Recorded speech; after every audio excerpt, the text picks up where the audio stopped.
My dear brothers and sisters in Christ, good evening. Good evening, Father. Happy Easter po sa inyong lahat.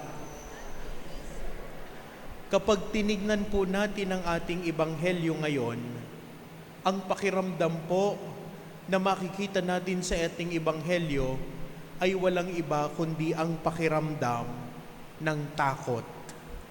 They are afraid. They are afraid because of the Jews. But deeper than that, maybe they are afraid because Jesus was risen from the dead. Paano yon, Father? Takot sila kasi noong panahon na naghihirap ang ating Panginoon, nung panahon na siya'y nagpapakasakit, nung panahon na siya'y nagpapasa ng krus, at nung panahon na siya'y namatay, ang kanyang mga alagad nagtakbuhan, nagtago. Takot sila, baka sumbatan sila ni Jesus.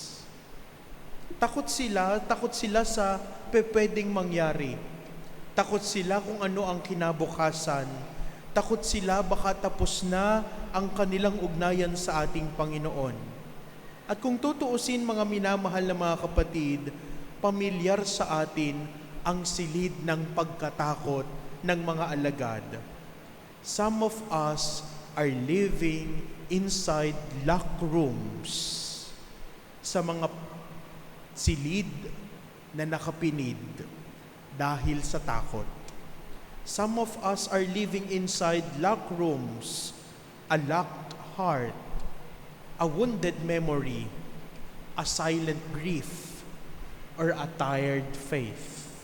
Marami tayong isinaradong pinto na ayaw nating buksan at papasukin ng Diyos dahil ayaw nating tanggapin ang nangyari sa atin.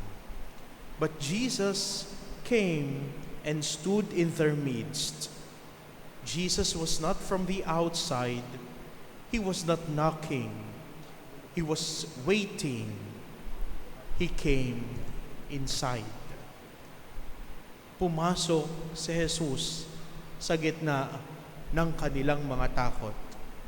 Because mercy is presence. Ang awa ay walang iba kundi presensya. At pagpasok ni Jesus, hindi naman siya nanumbat. Siguro kung tayo yon, sasabihin natin dun sa mga kabarkada natin, ganyan kayo eh. Nung nahihirapan ako, iniwan niyo ako. Nung may problema ako, hindi niyo ako sinamahan. Nung nag-iisa ako, kanya-kanya kayo ng takbuhan. Pero hindi nanumbat si Jesus. At ano ang sabi niya? Peace be with you. Peace be with you. That is mercy. Mercy is about presence. Ang awa ay tungkol sa presensya. Sometimes, what we need most is someone who stays. And that is who Jesus is. He stays. He remains in the midst of the chaotic life that we are experiencing right now. Nanatili ang Diyos. And that is mercy. Mercy is presence. Kasi sanay tayo na maawa. Kapag nakita natin yung pinagdadaanan ng ating kapwa, nakakaawa naman siya. Pero ang tanong, may ginagawa ka ba? At minsan, yung pagkaawa ay kailangan ng presensya. And presence is about showing up. Nagpapakita. Hindi nagtatago. Kasi minsan sanay na tayo na magtago na lang sa silid natin. Kasi ayun yung comfort zone natin. Nagtatago na lamang tayo, eto na lang ako, wala na akong pakialam sa inyo. But Jesus showed up and said to them, peace be with you. And peace is not the absence of war. Peace is not about the absence of problems, But peace is also about presence. Presensya. Hindi ba kapag kasama mo yung taong mahal na mahal mo, basta magkatabi kayo, panatag yung puso mo. Presensya. Kapayapaan. Payapa ako kasi nandyan ka sa tabi ko. Panatag ako kasi may kasama ako. And peace is about presence. At ito yung ginawa ng ating Panginoon. He stays in our fear. He stays in our confusion. He stays even in our weaknesses. Because mercy and peace is about presence. Pagkatapos nito, ang ginawa ni Jesus, pagkatapos niyang batiin ng kapayapaan ang kanyang mga alagad, ipinakita niya ang kanyang mga sugat. Human as we are, our tendency is to hide our wounds. Kaya nga nauso yung sebo de macho, yung concealer. Bakit? Kasi gusto nating itago yung mga peklat ng katawan natin. But Jesus showed a different way. Ipinakita niya ang kanyang mga sugat.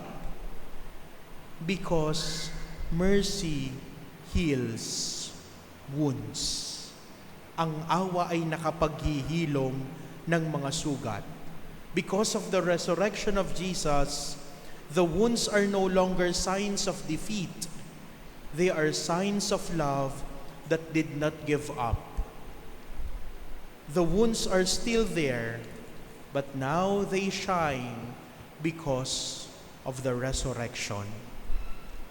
Mga minamahal na mga kapatid, minsan ang dasal natin lagi sa kay Lolo Uweng, Lolo Uweng, tanggalin mo itong sugat na ito sa katawan ko.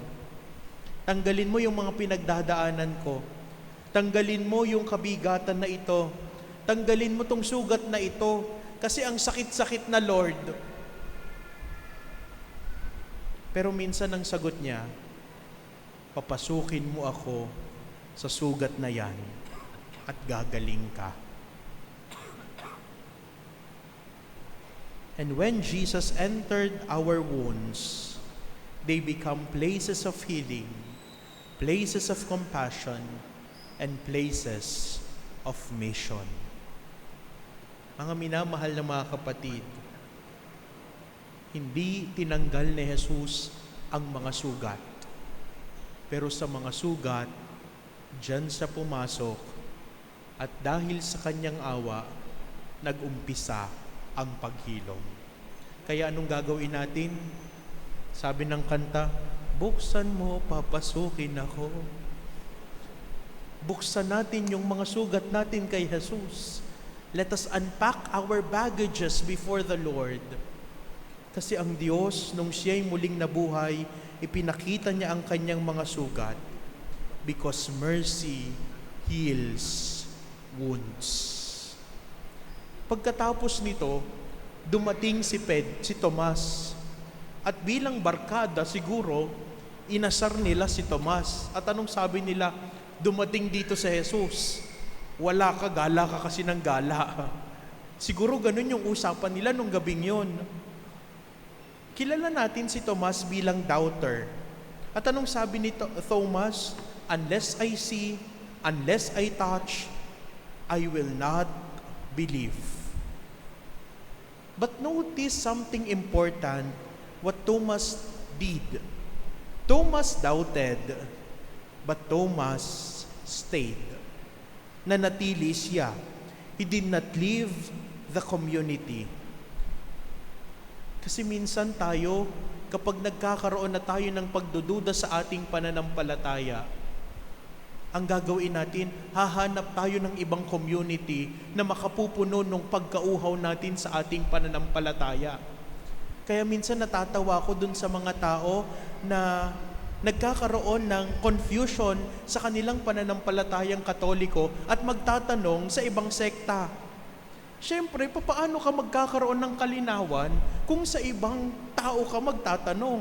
Kung sa ibang sekta ka magtatanong? Kung meron kang confusion tungkol sa pananampalatayang Katoliko, Why not try to ask this in the church community kesa humanap ka ng iba? Siyempre kapag ka nagtanong ka sa ibang sekta, may bias na sila. Ang ituturo nila ay yung doktrina nila. Pero Thomas doubted, and many of us are also doubting. But Thomas, even of doubt, he stayed. Nanatili si Tomas. He did not leave the community, and because he stayed, Jesus returned for him. Tingnan nyo, nag-iisa lang si Tomas, pero bumalik ang Panginoon at nagpakita muli sa kanila 8 days later, just for Thomas himself. This is mercy again. Sa ating pagkawala, sa ating pagkalito, sa gitna ng confusion natin, hinahanap tayo ng Diyos. Nilalapitan tayo ng Diyos. Hindi tayo pinahihiya, kundi tayo ay pinalalapit sa Kanya. At sinabi ni Tomas, ang pinakamagandang panalangin na palagi nating ginagamit, Panginoon ko at Diyos ko, my Lord and my God. Mga minamahal na mga kapatid, ganito rin ang ginagawa sa atin ng Panginoon ngayon. He enters our locked room. He enters our locked heart. Yung mga puso natin na isinarado na natin kasi pagod na tayo. Yung mga puso natin na isinara natin kasi nasasaktan na tayo. He stands in our midst. He shows His wounds and tells us, peace be with you. Peace is not the absence of war, but peace is about presence. Na sa kabila ng pinagdaraanan ko, kasama ko ang Diyos. Jesus tells us, peace be with you, as if He is telling us, do not be afraid. I am already here. Nandito ako. And because mercy is not far, mercy is not abstract, mercy is not an idea, because mercy is a person who comes close, Jesus. Sabi ni Pope Francis, the face of God is mercy. At kanino natin na nakita ang muka ng Diyos? Kay Jesus. Mga minamahal na mga kapatid, mercy is presence, and that presence heals wounds. Mga minamahal na mga kapatid, sa panahong ito at sa araw na ito na ipinagdiriwang natin ang kapistahan ng Divine Mercy, Jesus is giving us His peace. But as He appeared to His disciples, Jesus is reminding us of His mercy. At ang mercy is presence, and mercy heals wounds. Kaya nga sabihin natin kay Jesus, Jesus, King of mercy, we trust in you.